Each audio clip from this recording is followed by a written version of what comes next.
Þetta er fyrsta skipti sem ég vinn með bolta. Það bara gekk mjög vel. Bæði sko að skapa þessa karaktera af því við þurftum einhvern veginn að mynda samband sem að gat haldið þessu sambandi í myndinni á floti, myndi ég segja.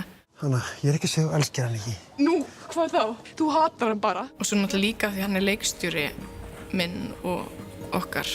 Þannig að það var rosalega áhugavert af því ég hef aldrei prófað það áður til dæmis að vinna með leikstjóra sem er líka, gengur líka inn í einhvern veginn senurnar og inn í þann heim.